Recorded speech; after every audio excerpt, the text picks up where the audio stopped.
There's a group called the Marble-Coldwater Clean Water Partnership, and they're doing their best to make sure that our lakes in this area stay nice for years and years to come. On the line with us is the president of the group, Margie Franker. First off, tell us a little bit what was the group itself and how it got started. What was kind of the incarnation of it, and how did you get involved with this, Margie? We are basically a collaboration of all the lakes on the South Chain, Marble through Coldwater. We're partnering with a huge network of technical people like universities, the DNR, conservation districts, whatnot. So we have a lot of technical experts working with us. And the reason why we formed is because residents and lake lovers, on the chain have had concerns over the past few years about the water quality on all of the lakes. They're seeing more algae blooms, more foam. Our crystal clear waters aren't so crystal clear anymore. And then our fishermen are reporting that they're pulling in less fish. And not only that, but the fish are not as large as they used to be. They're coming in with smaller weights year after year. So what we've learned is that these are actually symptoms of excess nutrients, and then we can actually back that up with data that we've collected from the Marble-Coldwater Lake Chain Improvement Board, which is actually a government agency that consists of all the township supervisors and county commissioners and drain commissioner and whatnot. They've actually have employed progressive companies to monitor these waters. And so we have 10 years worth of data that can back up these concerns that residents are seeing. So we build up, obviously people want to have nice lawns, but there's an impact on some of that too. So you're trying to find that right balance there for the lakes? Exactly. And that's the key word is the balance, okay? Because all lakes need some nutrients, but what's happening now is we have excess nutrients. So, that's what's causing all of these symptoms per se. And what we learned is you can't just take a look at the water. You have to take a look at the watershed, okay? And the watershed is basically all of the land surrounding the water. And that's where our rain falls and our snow falls and melts off.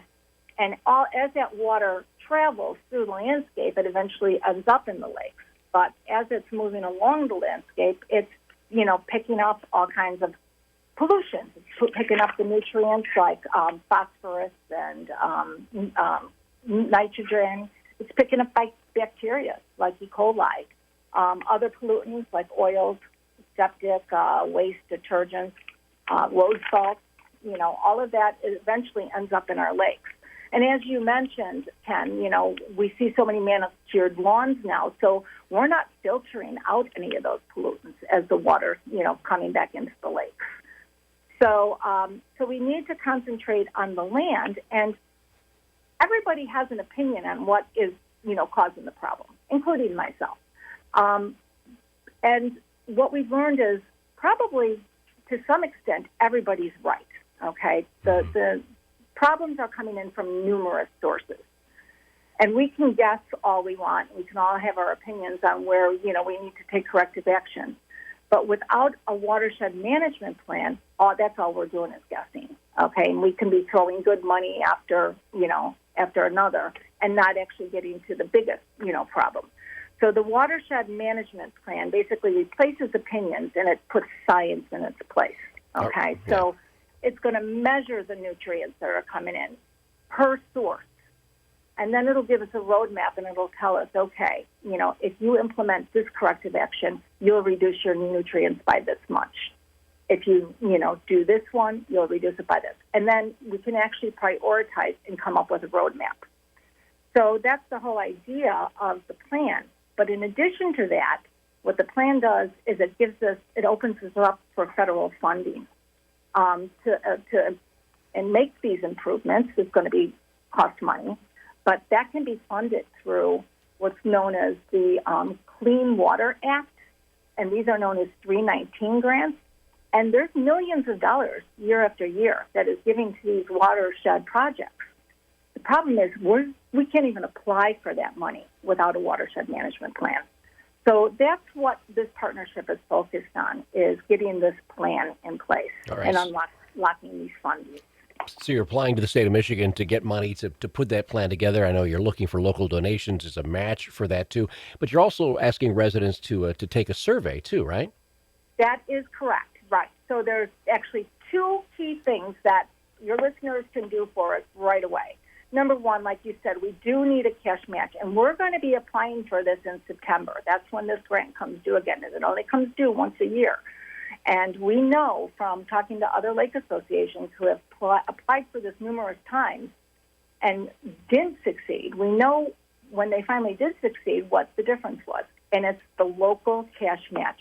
The more money we can raise up front and come in tells the grant reviewers that this community is serious. They want to take care of their lakes.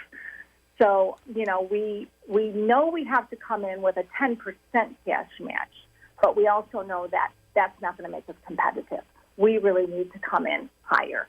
And, to put numbers to that, the plan itself is probably going to cost us about $180,000. And that's with our volunteers doing some of the work, okay? We still need professionals to come in and do the work for us. So it's going to cost about $180,000. We need a 10% match just to apply, okay? To come in, with a strong application, our goal is to raise at least $50,000. So, that's what we would be asking, the community to help us out with. Any dollar amount helps, because if you think about it, if we get this grant, then the dollars are multiplied exponentially.